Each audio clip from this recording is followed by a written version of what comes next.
I never thought my life would come to this point. With all the wounds the past had left on me, I really believed no one would ever help put me back together again.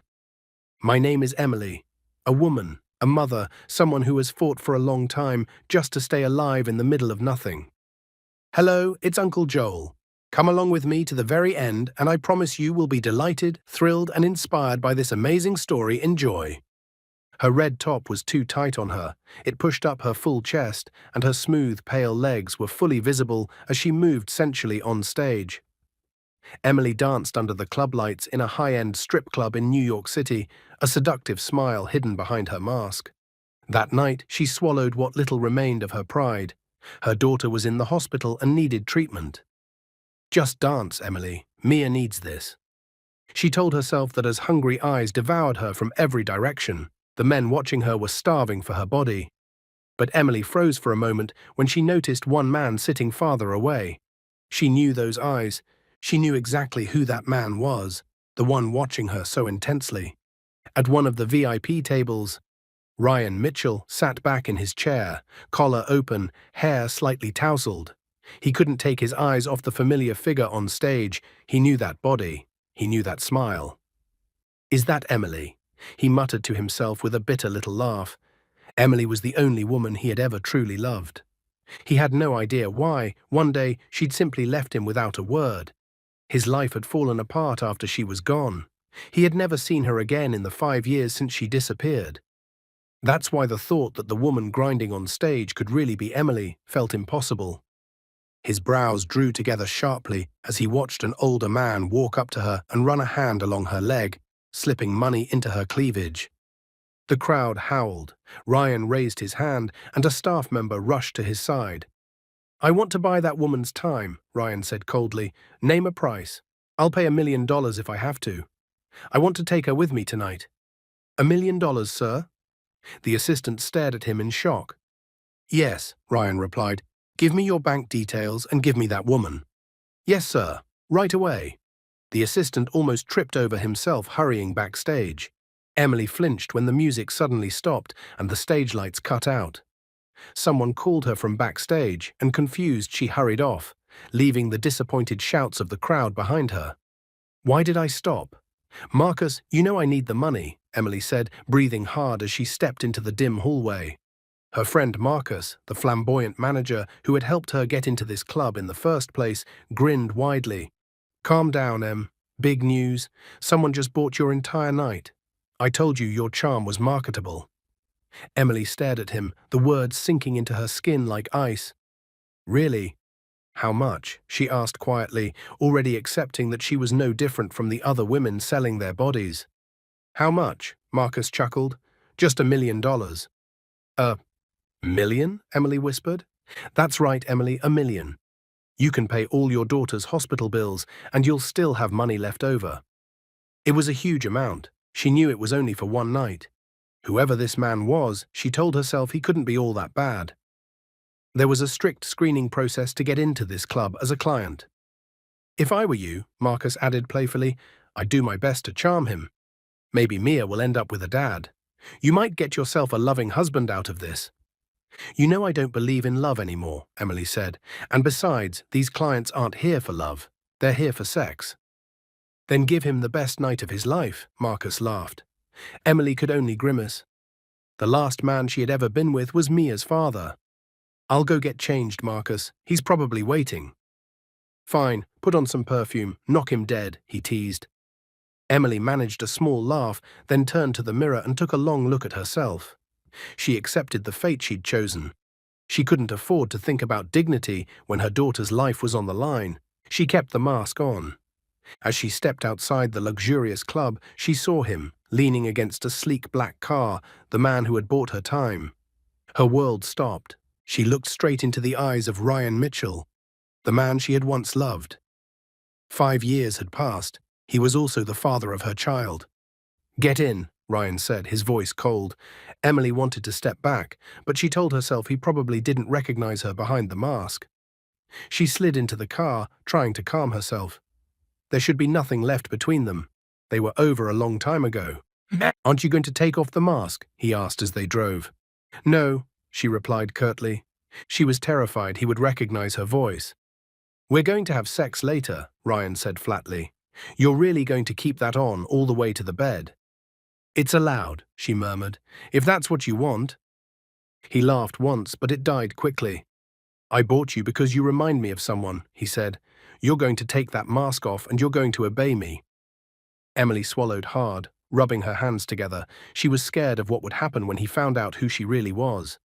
They checked into a luxury hotel in Manhattan, the lobby glowing with marble and gold. Ryan's wealth hadn't faded at all. If anything, he seemed even more powerful now. People stared at Emily's mask as they walked to the elevator, but she ignored it. Inside, Ryan stepped closer, wrapping his arms around her from behind and burying his face in her hair.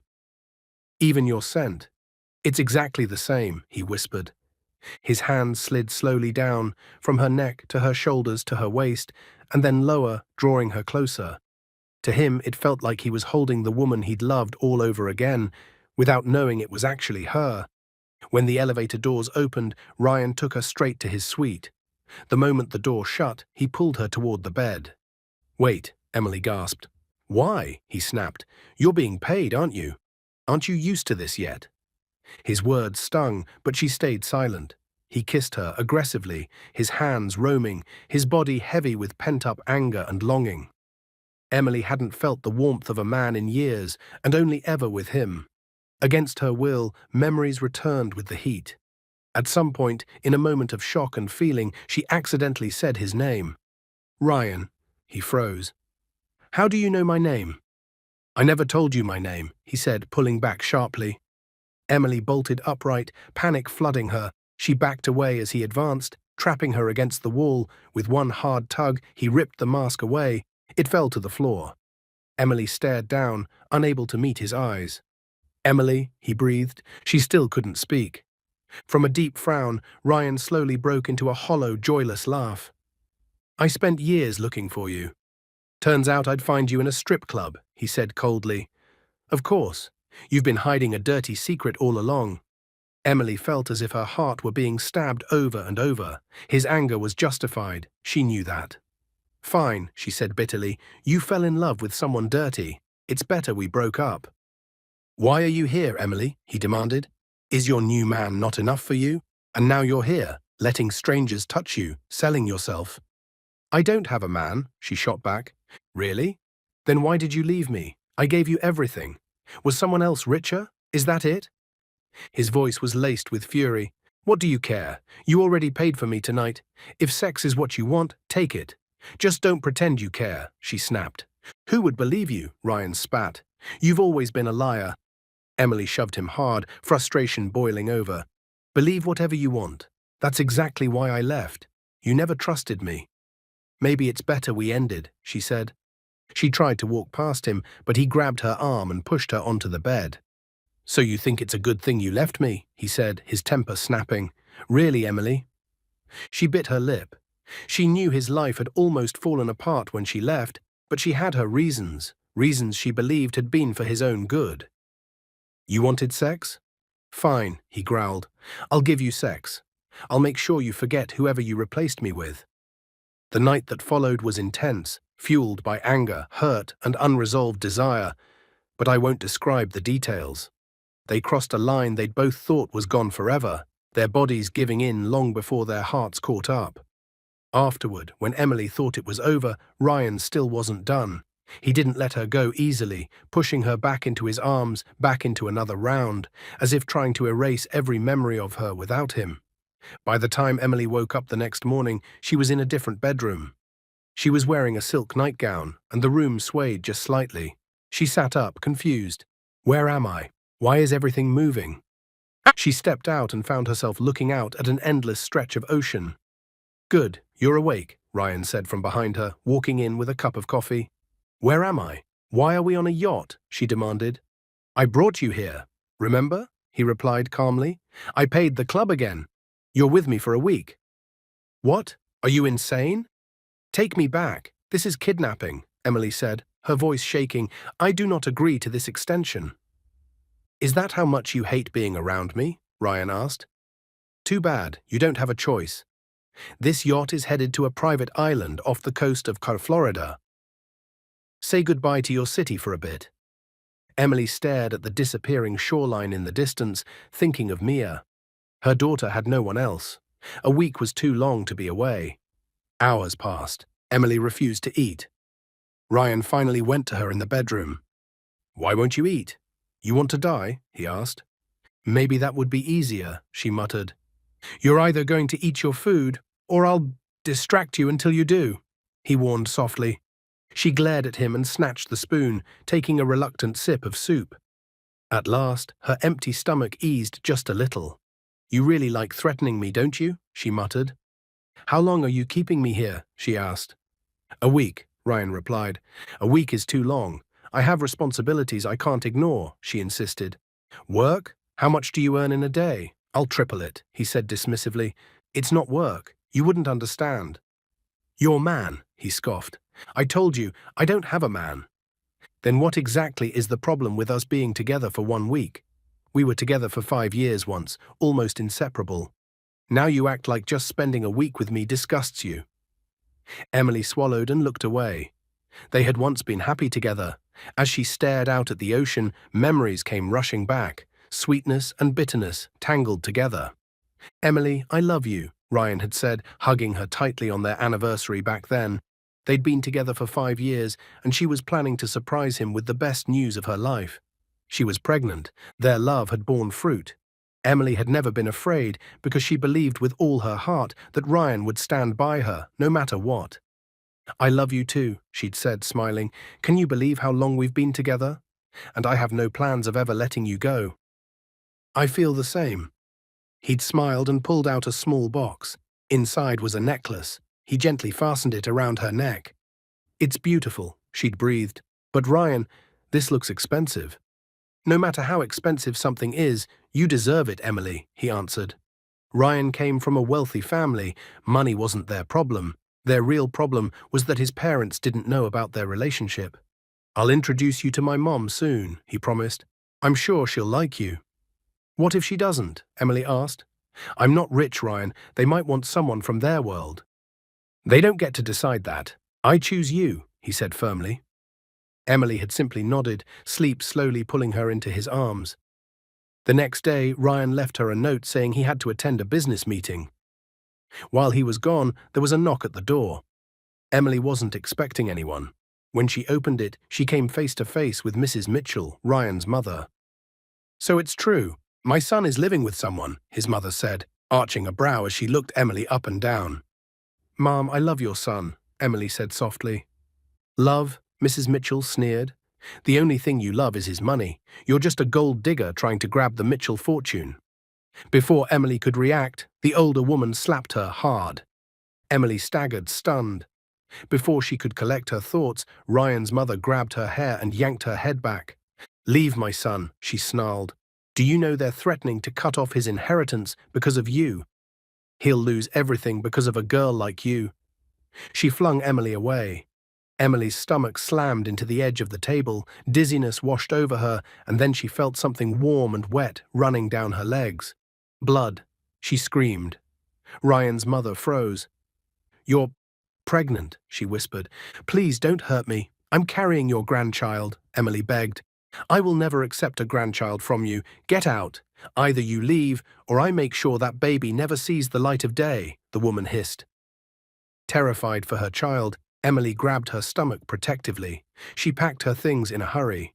Ryan's mother even took her phone so she couldn't contact him. Emily went straight to the hospital. By some miracle, the baby was still holding on. The doctor warned her to avoid stress like that ever again. Emily walked out of the hospital with nowhere to go. She only knew one thing. She was going to raise her child alone.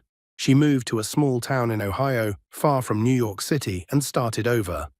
That's where she gave birth to her daughter, whom she named Mia. Mia was bright and beautiful, the spitting image of her father. She was healthy at first, but she developed complications when she turned 5 that forced Emily to move back to New York to find work and better hospitals. With no options left, she sold her dignity to pay for Mia's treatment. She never imagined she would see Ryan again, let alone on a night like this, trapped with him on his private yacht. Go back, Ryan. I'm going to sleep, Emily said later that night, turning away. You're always like this, he muttered. You run instead of explaining. Does our relationship mean that little to you? One day you were just gone, Emily. Yes, she answered coldly. Her quick, icy reply stunned him. It sounded like she had never loved him at all. All I wanted was an explanation, Ryan said quietly. I searched for you like a madman. Do you have any idea what that felt like? I was ready to marry you. It's better that you didn't, Emily whispered. Apparently, I was the only one who truly loved. Ryan left the room, and a single tear slid down Emily's cheek. She loved him, but she loved their child more. If his mother ever found out Mia existed, Emily feared she would hurt the little girl. The next morning, Emily rummaged through her things on the yacht. She finally found her old phone tucked inside a pocket with the familiar red case. She immediately dialed Marcus. Marcus, what is this? Why did you extend the arrangement? You know Mia needs me, Emily demanded. Girl, the money was insane, he said. But don't worry, I'm with Mia at the hospital right now. She's doing great. I bought her all her favorite things. Let me talk to her, Emily said, her voice softening. Mom, Mia's happy voice came through. Uncle Marcus bought me toys. He said you're working hard to pay for my medicine. I'm sorry, Mommy, and thank you I got the toy I wanted. Emily's chest tightened painfully. Okay, baby, be a good girl there, okay? Yes, Mom. I'm eating all my vegetables, Mia chirped. I miss you, baby. I'll come back. I love you. I love you too, Mom. Thank you. Emily ended the call with tears in her eyes. You say you don't have a man, but you're calling someone baby. Ryan's voice came from behind her. Jealousy burned in his tone. He assumed baby referred to some boyfriend. What's it to you? Emily snapped, heading for the cabin. Ryan's hand was quicker. He slipped the phone from her pocket without her noticing. Inside his own cabin, he tried to unlock it, but it was password protected. Annoyance flared in him.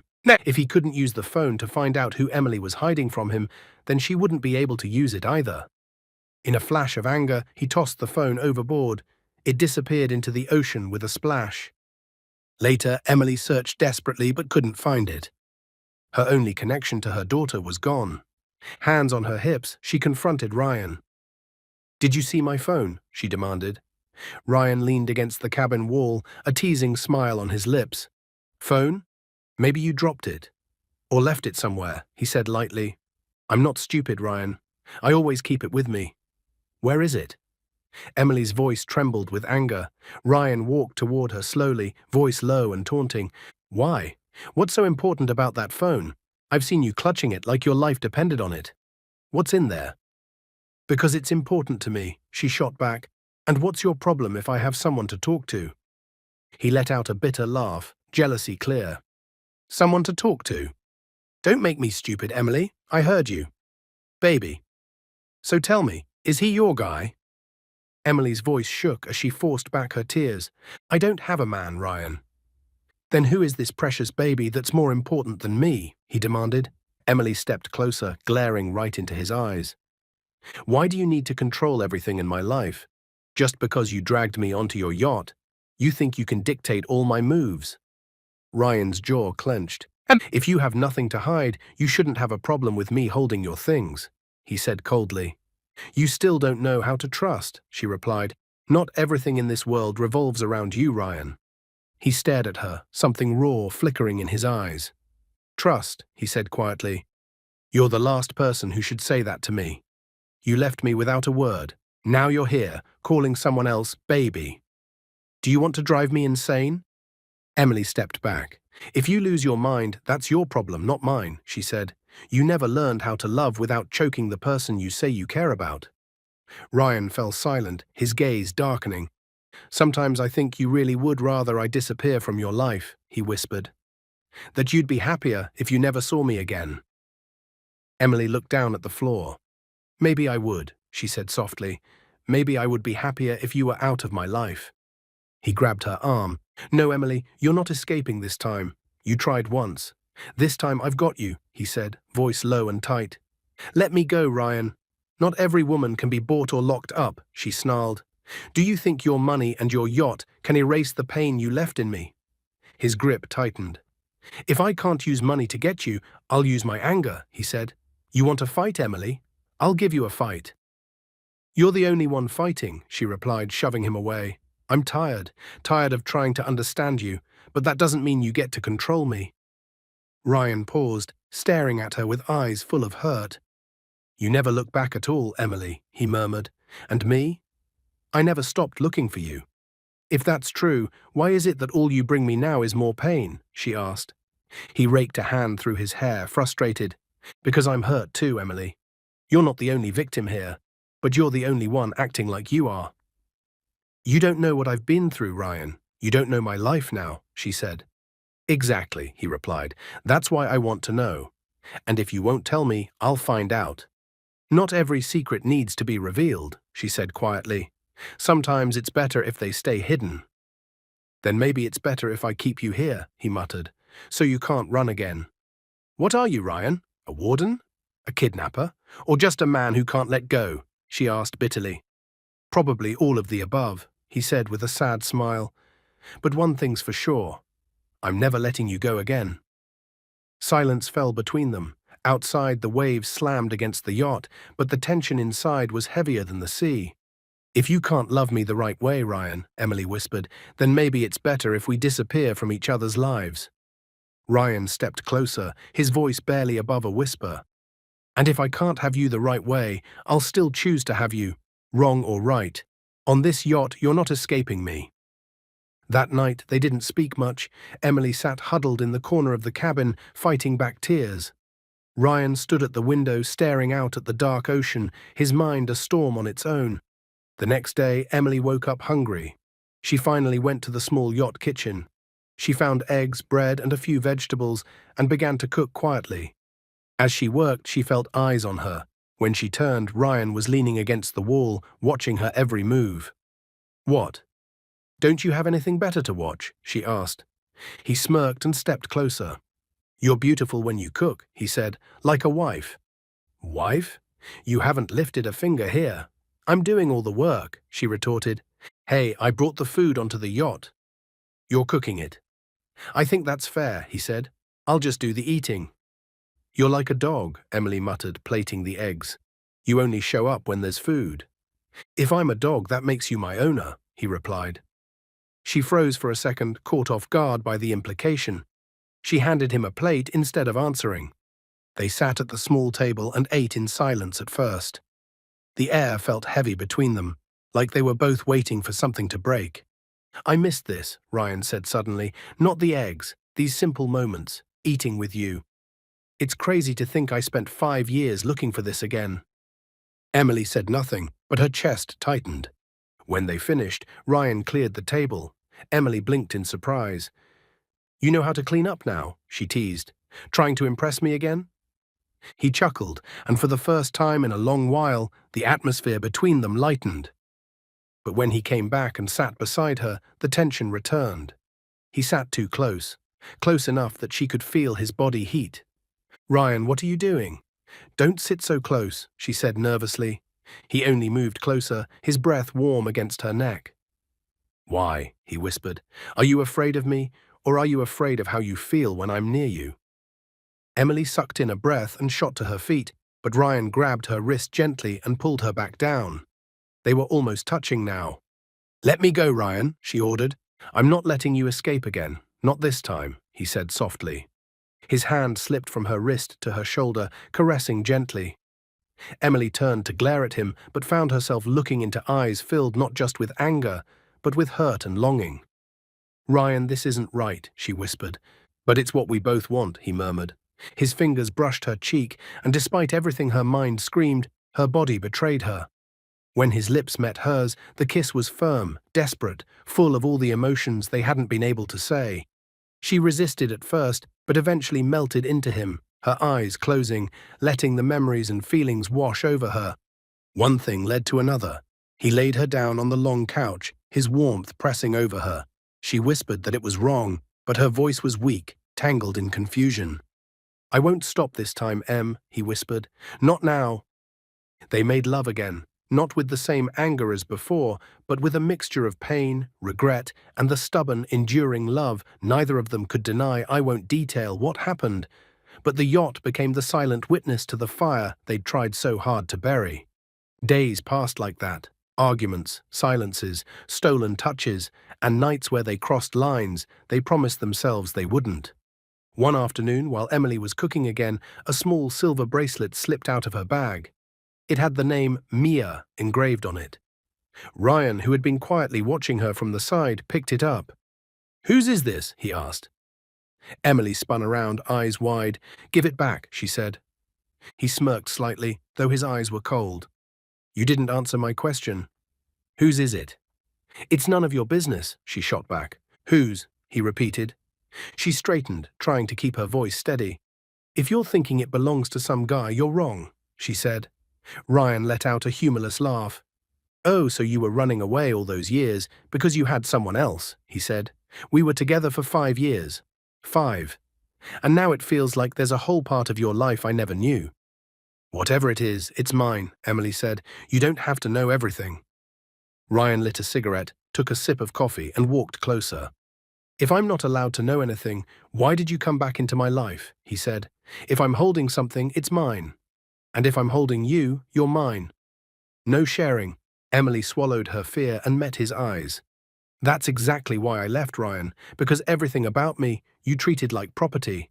But I'm a person, not a toy," she said. "And what am I to you?" he asked quietly. "What was I, Emily? Just a toy too. I waited 5 years, and now I find you with a bracelet I know nothing about, whose name is Mia." She looked away, hands trembling. Before she could answer, Ryan's phone rang. He answered, his expression darkening. "Sir, you need to come back immediately," his secretary said. "There's been a leak in the financial reports. An insider released confidential data. Our stocks are crashing." Ryan's jaw clenched. "Who?" he asked. "Our main suspect is one of the board members," she replied. "But sir, we need your presence. Investors are threatening to pull out. If you're not back within 24 hours, we could lose millions." Ryan closed his eyes for a moment, taking a deep breath to steady his anger. "Start damage control. Stall the investors. Tell them I'm on my way," he said, and hung up. He sat down heavily on the sofa. "What happened?" Emily asked cautiously. "Problems at the company," he replied. "What kind of problems?" "There's a traitor on the inside. If I don't go back, everything I've worked for could fall apart," he said. Emily bit her lip. She wasn't supposed to care, but she saw an opportunity. "Then why are you still here? You should go back right away," she said. Ryan stepped close, standing right in front of her, inches away. "You really want me gone that badly?" he asked quietly. "Is that how much you hate being with me?" She couldn't answer. "Tomorrow we're leaving," he said finally. "I have a condo in Manhattan. You'll stay there." Ryan dash dash. He cut her off. "I'm not leaving you just anywhere, Emily. You'll stay there where I know you're safe." The next day, a helicopter took them to a private helipad, and from there they went straight to a luxury high-rise condo in Manhattan. The unit looked like a hotel, modern, spotless, expensive. "That room is yours," Ryan said, pointing. "There's food, clothes, everything you need. I'll handle the rest." Emily said nothing. Inside, her mind was racing. She wasn't getting closer to him, she was getting closer to her chance to escape. A few hours later, a call came from the company. Ryan dressed in his suit, face serious, papers in his hand. Before he left, he stepped into her room. "I'll be gone for a while," he said. "Don't do anything stupid." He didn't wait for her answer. He shut the door behind him and was gone. Emily sat on the edge of the bed, clutching Mia's bracelet in her hand. She took a deep breath. This is it. She packed a few clothes, grabbed the small amount of cash in her jacket, and slipped out through the emergency exit. Every step down the stairs felt heavy with fear, anger, and longing. But above all, with determination. She had to get back to her daughter. "Sorry, Ryan," she whispered. "I don't belong to you." Outside, the bright city hit her. The noise, the heat, the crowded streets. She felt like she had broken out of a cage and was finally breathing freedom again. "Mama," Mia cried when Emily rushed back into the hospital room. Emily nearly lost her breath at the sight of her daughter. Mia climbed carefully down from the bed, clutching the small stuffed toy Marcus had bought her, and ran into her mother's arms. Emily hugged her tightly, as if afraid she would disappear if she let go. Baby, I missed you so much, Emily said, tears spilling down. I missed you too, Mom, Mia said. I thought you weren't coming back. Emily squeezed her daughter tighter, guilt and joy tangling in her chest. Of course I'll always come back to you, she whispered. No matter where I go, you're the one I come home to. Uncle Marcus said you're working to pay for my medicine. Is that true? Mia asked, sadness flickering in her eyes. Emily pressed a hand to her daughter's hair. Yes, baby. I'm doing everything for you, so you can get better, so I can give you a better life, she said. Thank you, Mom. I won't cry anymore, promise. Just stay with me, Mia replied. You have to get strong, okay? Eat your vegetables, take your medicine, sleep early. You can't always be sick. Yes, Mom. Look, I'm bigger now, Mia said, standing straight, proud. Emily laughed softly. You look so grown up, but you'll always be my baby. They talked for a long time. Mia excitedly told her everything that had happened while she was gone. How Marcus stayed by her side, what toys he bought, the other kids she'd met in the ward. Emily listened carefully, trying to memorize every smile, every laugh. A little later, Marcus arrived with 2 paper bags. Okay, my favorite girls. I brought chicken nuggets and milk tea, he announced, swaying his hips. You should have seen your reunion earlier. It was like a drama series. Thank you, Marcus. You didn't have to, Emily said. What else would I be, if not the official godparent and part-time nanny, he replied. If I could, I'd be her dad too. Huh? You're my dad, Uncle Marcus, Mia asked innocently. No, honey, Emily laughed. He's just kidding. If I were your dad, you'd have toys every day, Marcus added. But I'm not. I'm still looking for my own daddy, actually, he joked, making Mia giggle. After they ate, Emily and Marcus stepped into the hallway. So, girl, Marcus asked softly, what's your plan now? We still have that big client waiting. The money is huge. He still wants you. Marcus, Emily sighed, I don't know if I can keep doing this. I just want to be with Mia. You don't know the whole story. I get it, he replied gently, but we still have bills. If you want, I'll talk to the client. I'll handle it. And what will you tell him? She asked.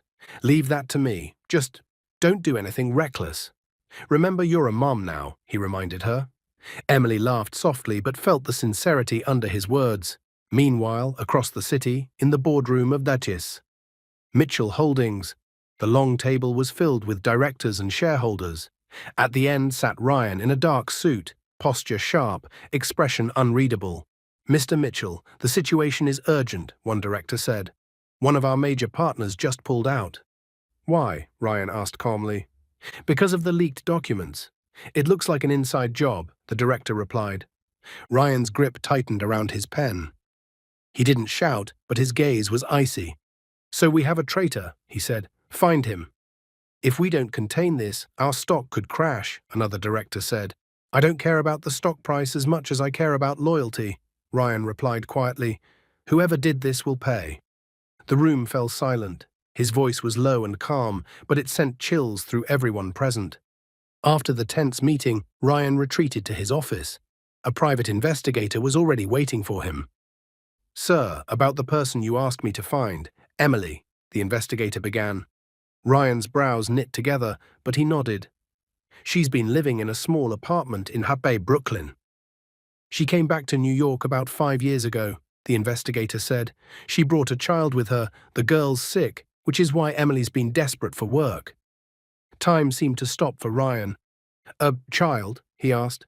Yes, sir, a girl named Mia. She's 5. Ryan stood slowly, his breathing suddenly heavy.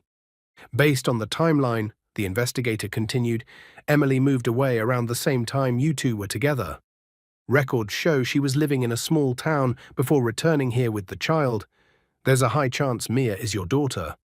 Ryan set his glass down hard on the table, eyes distant. He said nothing, but a storm tore through his chest. Leave, he said at last. The investigator nodded and left quietly.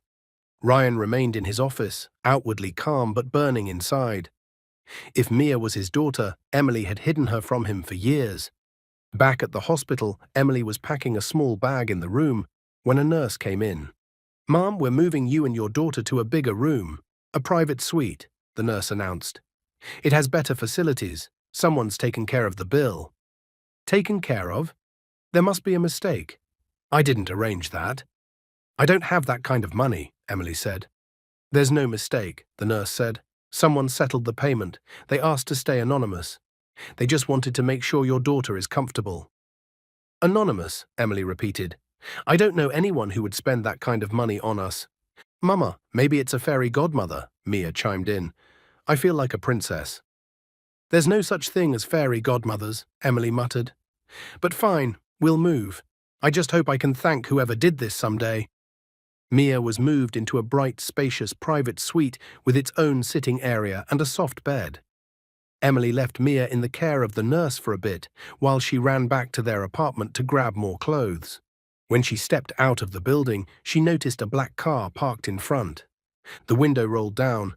Ryan's cold gaze met hers from the driver's seat, dressed in a black polo, posture relaxed but dangerous.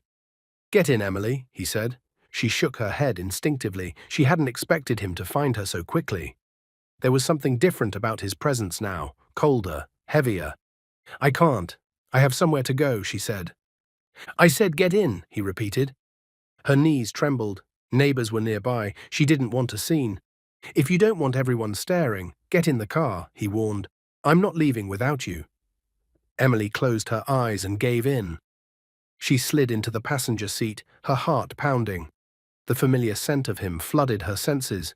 They drove in silence. Emily's mind raced. She couldn't help wondering if he had been the one who paid for the new hospital room.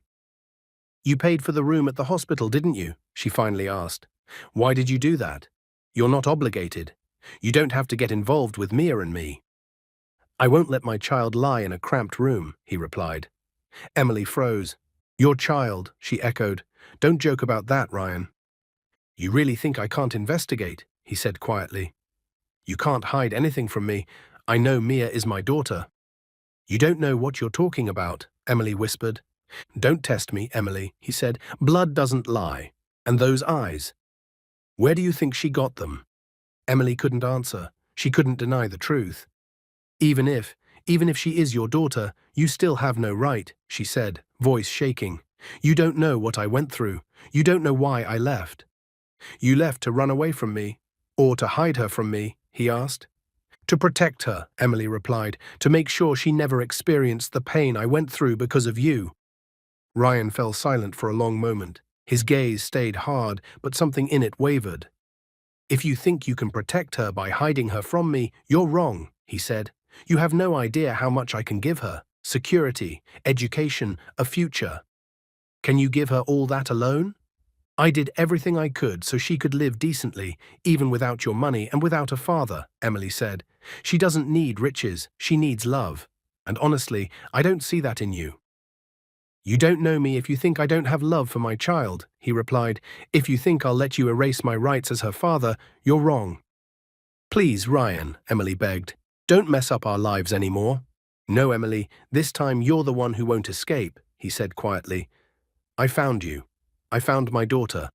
I'm not letting you slip away. They pulled into the hospital parking lot. I'm going up with you, Ryan said. I'm not letting you waltz back upstairs like nothing happened. Ryan, please don't do this, Emily said. You don't get to decide anymore. Remember, every step you take now, you're carrying my name. And my child, he said. They walked to Mia's room together. Emily's heart hammered in her chest. She knew Ryan wasn't bluffing. There really was no easy way out. Mia, baby, Emily said softly as she stood by the side of the bed. There's someone I want you to meet. Ryan stood in the doorway, hands in his pockets, eyes red-rimmed but steady. Hi, he said quietly. I'm Ryan. I'm your dad. Mia blinked. Dad, she repeated, looking back at Emily. Mom, is that true? He's my dad? Emily knelt beside her and cupped her cheek. Yes, baby, she whispered. He's your father. Mia's little body went still. She studied Ryan from head to toe, searching for traces of herself in his features. Then she sighed softly. Why are you only here now? She asked. I've been waiting for a long time. It was always just Mom with me. Ryan's throat tightened. He sat down carefully at the edge of the bed. I know, he said, and it hurts to know I wasn't there when you needed me.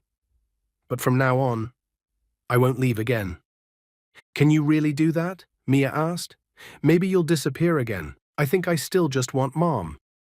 Her small hand clenched in the blanket. Ryan's eyes filled with tears. He took her hand and kissed it gently. I won't disappear, he said. If there's one thing I know for sure, it's this. You are my daughter. I won't take you away from your mom. I want us to be a family, all three of us. Together. Mia stared at him, uncertain but touched by his sincerity. So you'll be the one to teach me how to play chess? Mum doesn't know how, she said. Emily let out a soft laugh. Ryan's tears finally fell. Yes, he said, I'll teach you whatever you want. Everything. Before the moment could grow softer, the door swung open. Marcus walked in, carrying a fruit basket, hips swaying. He stopped dead at the sight of Ryan sitting by the bed. Oh my God, Marcus breathed. Who is this tall, dark and serious man in my baby's room? Don't tell me. He stared between Ryan, Emily and Mia, jaw dropping. Ryan frowned at him. Who is he? Ryan asked coldly. That's Marcus, my friend, Emily said. He helped us all this time. So he's the dad? Marcus gasped dramatically. Wow. So he's really the one. Ryan's jaw tightened, clearly unimpressed with Marcus's flamboyant entrance. He looked at Emily, waiting for clarification. He's just a friend, she said firmly. Relax, big guy, Marcus chimed in. I'm gay. I'm here for the drama, not for your girl. Mia giggled at Marcus's funny hand gestures. I'm not comfortable with other men around my child, Ryan muttered. Other men where? Marcus scoffed. Sweetheart, I'm not even competition. My job here is to make sure your fiancé and your kid are happy, period. He's right, Emily said softly. He's been there since the beginning. If not for him, I don't know how I would have survived. So he really is just a friend? Ryan asked again. Yes, Marcus answered, rolling his eyes. If you want proof, we can go shopping together, and I'll show you my real taste in men. Ryan didn't know whether to be annoyed or amused. Mia tugged his sleeve. Dad, please don't be mad at Uncle Marcus. He's nice. He stayed with me when Mum cried, she said. Ryan's heart cracked. He looked at Emily, guilt flooding him. I'm sorry, Mia, he whispered, and I'm sorry, Emily. I should have been there. Oh Lord, Marcus said, fanning himself. Here we go. The emotional scene. But seriously, big guy, you don't need to worry about me. I'm just the supporting character here, not the villain. Emily smiled faintly. Thank you, Marcus, she said. Ryan sighed deeply, then nodded. Fine, as long as it's clear, he said. As clear as my highlighter, Marcus replied. And don't worry, I'm not stealing Jane, Emily from you.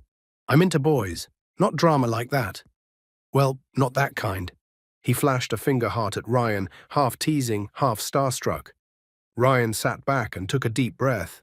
Tears still clung to his lashes, but for the first time in years, he felt a strange peace settle in his chest. This wasn't just about the company or revenge anymore.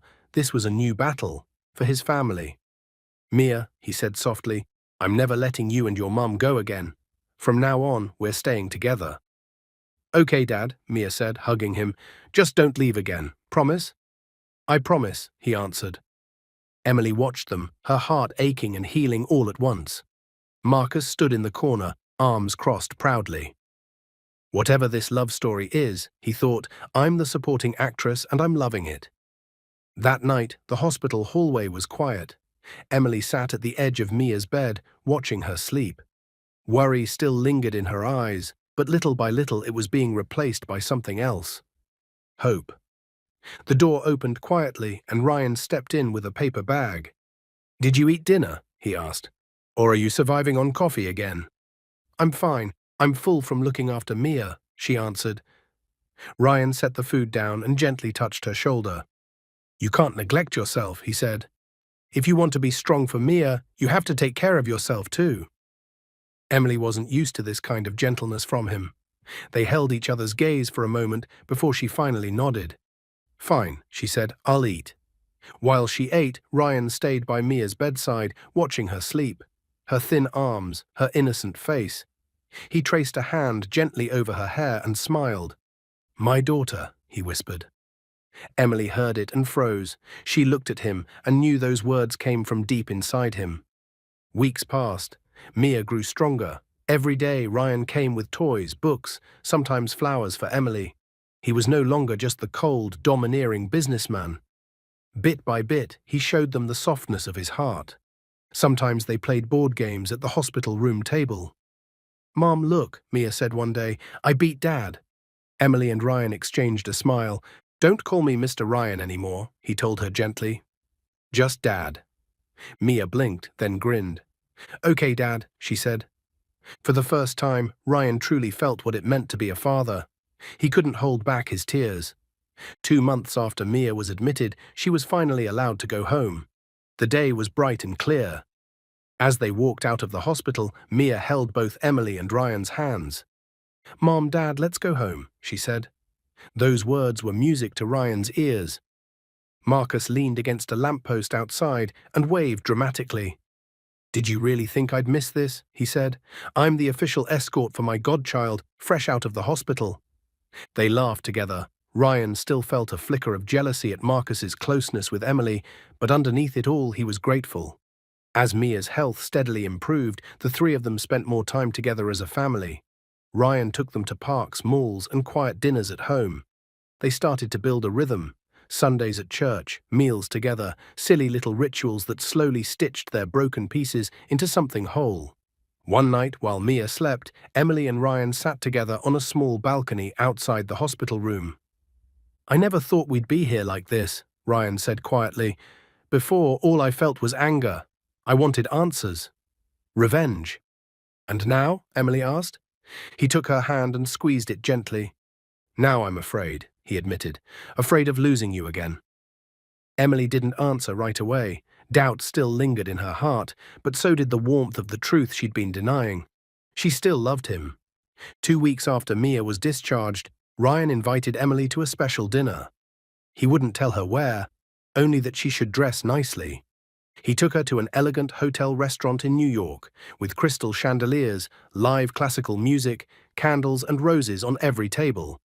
"Ryan, this is too much," Emily said, overwhelmed. "You didn't have to do this." "I did," he said simply. "This isn't just a dinner." They ate, talked, and laughed like the past hadn't shattered them. For a moment, they were just Emily and Ryan again, two people who had once promised each other forever. After the main course, Ryan stood up. The band shifted to a slow, romantic song. He held out his hand to her. "May I have this dance?" he asked. Blushing, Emily took his hand. They moved to the center of the room and danced slowly. Emily could hear his heartbeat under her ear. Then he stepped back slightly, reached into his pocket, and pulled out a small box. In front of everyone, he went down on one knee. "Emily," he said, voice trembling just enough for her to hear, "I've hurt you so many times. I made you cry more than anyone ever should. But in front of God and everyone here, I promise you, there won't be a day I don't love you. You and Mia are my life. Let me make it right." He opened the box. A ring sparkled in the candlelight. "Emily Carter, will you marry me?" he asked. Emily covered her mouth with her hands as tears spilled down her face. She couldn't speak, so she nodded over and over. "Yes, Ryan," she finally managed. "Yes." The restaurant erupted into applause. Ryan stood, pulled her into his arms, and kissed her. It was a kiss full of promises, forgiveness, healing, and a future they'd both thought they'd lost. Their wedding was held in St. Patrick's Cathedral in New York. Ryan was one of the city's most famous businessmen, so the ceremony became a major event. The pews were filled with industry leaders, friends, and even a few celebrities. Emily walked down the aisle in a long white gown, classic and elegant, her veil trailing behind her in a shimmer of lace. Guests whispered as she passed. "She's beautiful." No wonder Ryan fell for her. At the altar, Ryan stood in a black tuxedo, strong and composed, but his eyes shone with unshed tears as she drew closer. When their eyes met, the whole world seemed to go silent. During the vows, there wasn't a dry eye in the church. "Emily," Ryan said, voice thick with emotion, "I hurt you. I failed you. But before God and everyone here, I promise there will never be a day I won't love you. You and Mia are my entire life." Emily could barely speak through her tears, but her answer was clear. "I loved you then. I love you now. And I will love you for the rest of my life," she said. They kissed, and the church erupted in applause. The wedding made headlines as the wedding of the year. The reception was held in a grand hotel ballroom decorated like a modern fairy tale, crystal chandeliers, golden accents, and soft lights.